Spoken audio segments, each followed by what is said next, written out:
Hindi ko ginusto to, hindi ko hiningi ito, hindi ko hinanap ito, pero hindi ko rin tatalikuran ang inaatas na responsibilidad sa akin na tulungan ang Senado at Impeachment Court na malampasan itong bahaging ito ng kasaysayan ng Senado at Impeachment Court kaugnay sa impeachment complaint laban sa ating ikalawang Pangulo. Sasagutin natin ilang mga katanungan mula sa mga kaibigan natin sa media, mga kaibigan natin nagpapadala ng text, at gayon din mga kaibigan na nagpapadala ng mga katanungan sa iba't ibang social media platforms namin. Pinili namin na sa pamamagitan ng podcast ito gawin dahil sang-ayon sa Rule 18 ng aming Rules on Impeachment. Hindi maaaring magsalita ang presiding officer o sino mang senator judge, kabilang na ang mga abogado ng prosecutor, ang mga abogado ng respondent at ang respondent kaugnay sa merits ng kasong ito. Sa pamamagitan ng podcast, mas matitiyak namin na buong ingat naming hindi lalabagin ang provision na yan ng aming rules. Kung kaya, ito ang paraan para masagot namin yung mga katanungang hindi lalabag sa Rule 18 ng aming impeachment rules. Natin. Senator, kwento nyo kung paano kayo naging presiding officer. Sang-ayon sa rules ng presiding officer ay pwedeng pagbotohan matapos itong amyendahan ng huling sesyon ng Senado noong Hunyo. So, nagbotohan ng Senado para piliin akong presiding officer. Nag-abstain ako at hindi ako bumoto doon. Kaya ang boto ay 12 lamang para sa akin. Iliwanagin ko tulad ng sinabi ko sa aking opening statement o talumpati na pambungad. Hindi ko ginusto to, hindi ko hiningi ito, hindi ko hinanap ito, pero hindi ko rin tatalikuran ang inaatas na responsibilidad sa akin na tulungan ang Senado at Impeachment Court na malampasan itong bahaging ito ng kasaysayan ng Senado at Impeachment Court kaugnay sa impeachment complaint laban sa ating ikalawang Pangulo. Hi, I'm Joel. I'm musician. Question lang po. Senator, as a presiding officer, do you feel any pressure right now?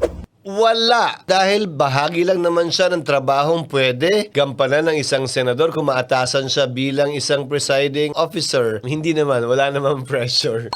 Paano nyo tinitiyak na ang bawat ruling at desisyon ng impeachment court ay patas? Lalo na pag may magkakaibang interpretasyon ng konstitusyon at Senate rules. Ang definisyon ng pagiging patas, ika nga, ang definisyon ng justice sa simpleng pananalita sa Ingles ay giving every man his due. Binibigay mo kung ano yung nararapat sa kanya. Yun ang sinisikap kong gawin. Ibigay sa kada partido nararapat sa kanila.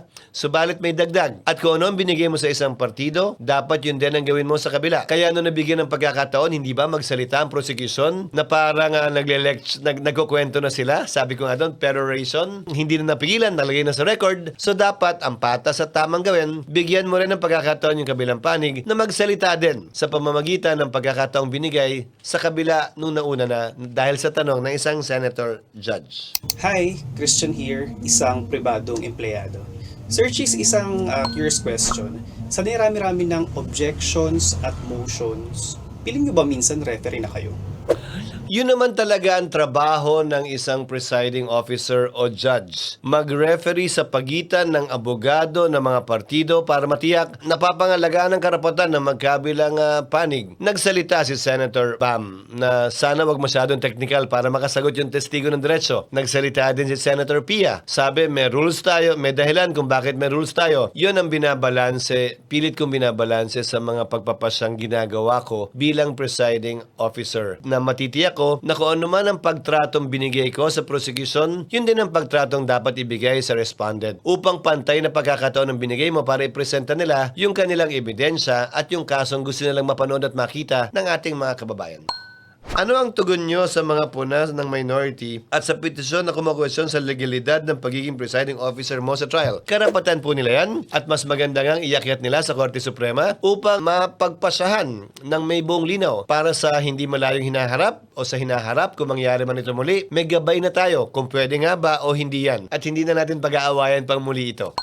Napagkasunduan niyo po ba ang conviction threshold na 16 votes sa ibang senador? Posible bang mabago ito? Hindi namin pinagkasunduan. Hindi ko pinagpapaalam ang aking anuman ang sasabihin ko, ang talumpating bibigay ko. Gayon din naman ang ibang senador. Hindi naman sila nagpapaalam sa akin ang sasabihin nila bago nila sabihin. Subalit may nakausap akong ilang mga senador kaugnay dito at sang-ayon sila sa aking posisyon. Sa katunayan, liliwanagin ko, hindi ko ito posisyon. Ito ang umiiral na batas sa ngayon. Base sa probisyon ng konstitusyon, base sa desisyon desisyon ng Korte Suprema sa Bayan versus Zamora, maliwanag yung paliwanag ng Korte Suprema doon. Ano ba ang sitwasyon ng Senado sa ngayon? Merong 21 senador, 2 ang nakapiit, ang isa ay hindi matagpuan. Yung kaso sa Bayan versus Zamora, klaro't maliwanag na 23 lamang ang senador dahil si dating Vice President, dating President, dating Senator Gloria Macapagal Arroyo ay nahalal bilang Vice President noong 1998. So klarong 23 lang. Walang nakapiit, walang nawawala, walang nagtatago. Klarong 23 lang. Pero ang sinabi ng Korte Suprema, sa pagratipika lamang ng isang tratado, ang bilang pa rin na dapat sundin ay 24. Hindi magiging 23 dahil ang nakalagay sa pagratipika ng tratado ay 23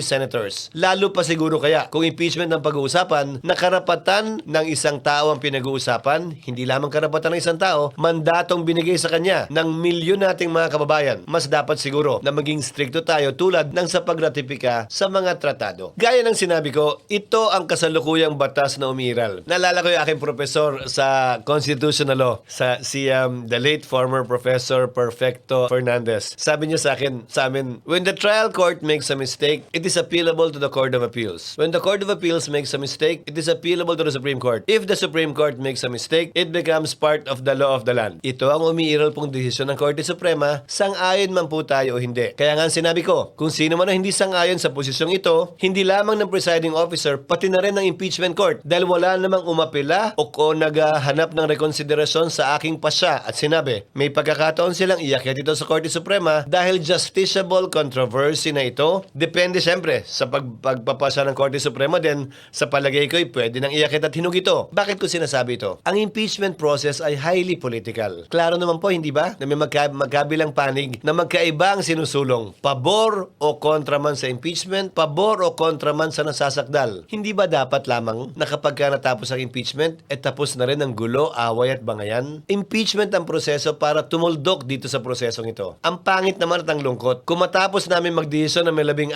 o 15 boto, dun pa lamang mag-aaway-away uli. Ay convicted, ay acquitted dahil magkaiba sila ng pananaw. Sana kung sakasakali, mapagpasahan ito ng Korte Suprema kung may aakyat man sa Korte Suprema bago pa man magkaroon ng pinal na kapasahan ng Senado para hindi na tayo magsimula muli sa pinagsimula natin na may gulo, may away at may bangayan. Sana ito impeachment process, sino man na manalo, sino man na magwagi, maging tuldok na kaugnay sa bangayan, away, hindi pagkakaunawaan at mga akusasyon laban kanino man upang ito'y mapaliwanag, mabigyang linaw at makita rin ng ating mga kababayan. Hi Sen! I'm Chelsea and I'm a student.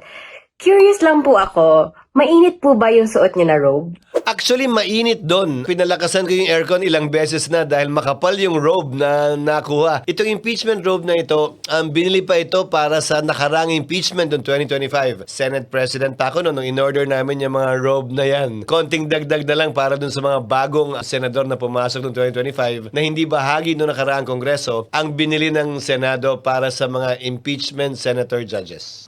Anong klaseng mga tanong po ang pwedeng itanong ng mga senador na pinapayagan ng rules? Ano ang ipinaalala niyo sa kanila? Hindi ko kinausap ang bawat senador kaugnay sa pwede o hindi nila pwedeng tanungin. Hindi naman yata tama yon. Hindi naman ako primus inter pares o una sa magkakaparehas. Pare-pareho kaming senator judge, nagkataon lamang na nagpe-preside ako, pero hindi para sa akin diktahan kung anong pwede at hindi nila pwedeng tanungin. Subalit, kapag ito ay medyo tumatawid na sa pwede at hindi pwede, pwede lamang ako magpaalala na sana hanggat maaari iwasan yun. Sa ilalim kasi ng korte, ng impeachment court man o regular na korte, ang ebidensya ay dapat pinepresenta sa pamamagitan ng mga testigo, hindi sa pamamagitan ng mga abogado. Yung mga fact at yung mga law dapat ipalabas sa pamamagitan ng testigo, hindi sa pamamagitan ng argumento ng abogado. Pero hindi ko pa rin pwedeng pigilan yung tanong, pero pwede kong pigilan yung abogadong sumagot kung ito'y lalabag dun sa pamantayan at panuntunan na yon. Sa mga nagdaang impeachment trials, nagkaroon din ba ng limitasyon o demarcation sa pagtatanong ng senator judges? Kung maalala ko, meron din. Pero hindi pinigilan yung mga senador talaga, pinaalalahanan lamang sila. Dahil may buong laya ang bawat senator judge. Tulad lamang ng presiding officer na may buong laya magtanong, na ipukol kung ano man ang katanungan nila sa abogado man o sa testigo. Pantay-pantay po lamang kami at tigi-tigi sa kaming boto pagdating sa pagpapasya kung i-convict o i-acquit ang nasasakdal. Pagpapaalala lamang po ang pwede kong gawin at hindi pagbabawal sa tanong na pwedeng ipukol ng sinumang senator judge. Hi, hello po. I'm Dan. I'm a student. And ganano ako may hutana kay niingon man si Senator Pia na sige siya na ni-stiff neck daw siya sa gigtanaw sa screen. So, ang pangutana is if nanabay monitor po. By Monday, dapat nakalagay na ng monitor sa ibaba ng lamesa ng mga prosecution at saka respondent. Kumbaga nandito. Para makita ng mga nakaupo sa first row. Alalahanin ninyo, ang Senado nakaharap lahat yan sa rostrum o sa podium. Kaya yung mga TV, nakaharap lahat ng paganon sa prosecution at saka sa respondent. Dahil binaliktad namin yung arrangement, nakaharap sila sa testigo at sa Council for Prosecutors and Respondents, yung mga TV hindi na akma sa kanila, na nakatutok talaga sa kanila. At the rate we are going, ano ang nakikita niyong timeline considering as well the number of witnesses on the list? Sabi ko nga sa trial kahapon, binigyan ko ng pag-asa si Senator Bam. Tingin ko parang diesel ito. Parang diesel na makina, ika nga na kailangan mo ng uminit. Ano mang bagong proseso, bagong trial, syempre nagsasanay pa ang magkabilang panig, nagsasanay pa ang mga senator judges. So ang simula talaga nito ay nangangapa pa ang ilan, kabilang na ako. Medyo may kabagalan talaga sa simula. Pero inaasahan ko na sa mga darating na linggo, mas bibilis na ito dahil masasanay na yung Council for the Prosecutors, yung panel of prosecutors sa parte ng Kamara, at gayon din yung mga Council for Respondents, kabilang na yung mga senator judges at ako at si Senate President Win. So mas bibilis ito ng konti sa mga susunod na araw at linggo. Sana po unawain ninyo, pero mas mabilis na po ang takbo ng impeachment nang hindi naman po minamadali yung proseso. Para sa akin, tinataya ko na sana matapos ito bago mag-Nobyembre o Disyembre. Pero hindi ko kaya magsalita ng patapos, depende yan sa ebidensyang naisipresenta ng magkabilang panig. Sa kabila ng listahang binigay ng magkabilang panig, pwede pa rin sila magpresenta ng panibagong testigong wala sa listahan nila. Kung hindi yun available nung binigay nila yung listahan, at basta't bibigyan nila ng 5 araw yung magkabilang panig para alamin kung sino yung testigong yon, para makapaghanda sila na i-cross-examine yung bagong testigo o surprise witness na ipepresenta ng sino mang panig. Hi, I'm Nico, an accountant. Tanong ko lang, Sen, pag humahaba ba ang session, nagpapa-popcorn? Bawal kumain sa plenaryo. Sa katunayan, bawal din nga daw ang tubig nung nagdaang impeachment dahil baka daw may mambato gamit yung mga bote. Nagbigay kami ng tubig ng may buong tiwala dahil yung tubig yata ang binigay namin nakalagay sa bote, hindi nakalagay sa plastic eh. Hi, ako di ay si Kyle Mangubat, usa ka estudyante ug naara ko tani pangutana sen. Nabandayan na ako nga dugay na kaayo muwa makatindog sa imong lingkuranan. Daw may jingle break? Nung Miyerkules ko lang naisipan yon dahil napansin ko ang hirap magpigil ng tawag ng pangailangan. Ika nga. Gayon din sa mga council for the parties. Dahil yung mga senador sa baba, yung mga senator judges, labas-masok naman silang pwede. Pero sa party ko, sa party ni SP Win, sa party ng mga council for the parties ay tila hindi. Kaya ginusto ko nga sanang magkaroon ng break sa gitna para sa call of nature, ika nga. Subalit nung Miyerkules, nung ginawa ko yon, nagpasya na yung prosecution na hindi na lamang magpatuloy sa bago nilang testigo. Kung kaya't hindi na lang break, nag-adjourn na lamang kami. Anong mga aral mula sa mga nakarang impeachment cases ang maaari magsilbing gabay sa Senado upang mas maging maayos at malinaw ang proseso? Hindi lamang mga desisyon ng Korte Suprema, hindi lamang rules ng Senado sa impeachment, hindi lamang rules of court na may subletory application, pero pati yung mga precedents o mga rulings ng mga nakarang presiding officer ng Senado sa isang impeachment complaint ang basihan po ng aming mga pagpapasya dahil tinuturing na bahagi yon ng kasaysayan at ng legal precedent ng impeachment. So malaki po na itutulong niya sa amin na hindi na namin kailangan mag-imbento pa muli. Ika nga, we don't have to reinvent the wheel. Pwede namin kopyahin lamang yung mga nauna ng ginawa para maging maayos, mabilis, at patas ang impeachment trial na isinasagawa po namin sa ngayon. Hi, ako si M, isang nanay. Tanong ko lang, Sen, tubig lang ba ang pwedeng mainom sa Senado? Hindi naman. May mga nagkakape, may mga nagtsatsa at depende kung anong ilalagay sa water tumbler ng mga senador na laman. Soft drinks man, juice man, iced tea man, nasa sa kanila yon. Pero ako tubig lang. Hindi pa nga masyado maraming tubig kasi nga baka mamaya maihi ako mahirap tumayo nang hindi pa nagbe-break o nagre-recess ang Senado.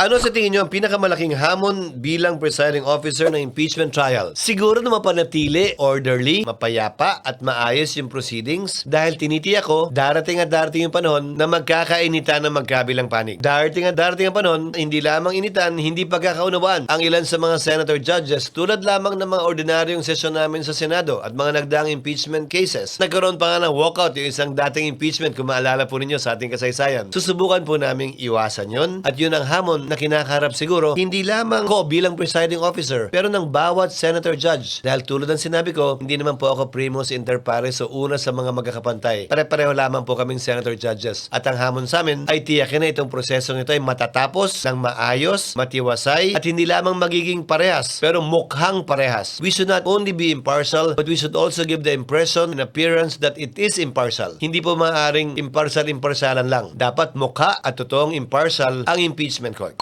Paano pagsasabayan ng Senado ang impeachment trial at ang regular legislative work pagkatapos ng SONA? May posibilidad bang baguhin ang schedule at may mga mungkahi ba kayong adjustments? Hindi ko po desisyon yan. Desisyon po yan ni Senate President Win Gatchalian. Dahil hindi na po saklaw yan ng pwedeng gampanang tungkulin ng presiding officer ng impeachment. Pero pinanukala ko na po sa kanila. Ikonsidera na gawing umaga ang impeachment trial 9 o 10 o'clock man hanggang 2 o'clock ng hapon o 4-5 oras at ang sesyon ay 3 o'clock o alas 4 hanggang matapos na kami. Bakit? Dahil papasok na rin ang panukalang budget para sa taong 2027. Kailangan mag-conduct ng hearings ng Senado. So habang wala pang ginagawa sa plenaryo, pwedeng suspindihin ang sesyon, suspindihin ang rules para makapag-hearing yung ilang mga komite kaugnay ng budget o kaugnay ng ibang panukalang batas habang nagsesesyon ng Senado kung mga talumpati lang naman ang ide-deliver at wala namang botohan na mangyayari. Pangalawa, mababakante nito ang buong araw ng Webes. So Monday to Wednesday lang po yun, tulad ngayon, para sa mga hearing din na kailangan isagawa ng iba't ibang komite. Dahil impeachment ay isa lamang po sa mga trabaho ng Senado at patuloy pa rin yung trabaho po namin bilang mga senador na pag-usapan, pagbotohan at magpasa ng mga makakabuluhang panukalang batas na makakatulong sa ating mga kababayan. Kabilang na po yung taunang budget na pinakamahalagang batas na dapat ipasa ng Kongreso kada taon. Pero hindi ko po decision yun. Suggestion lang yun.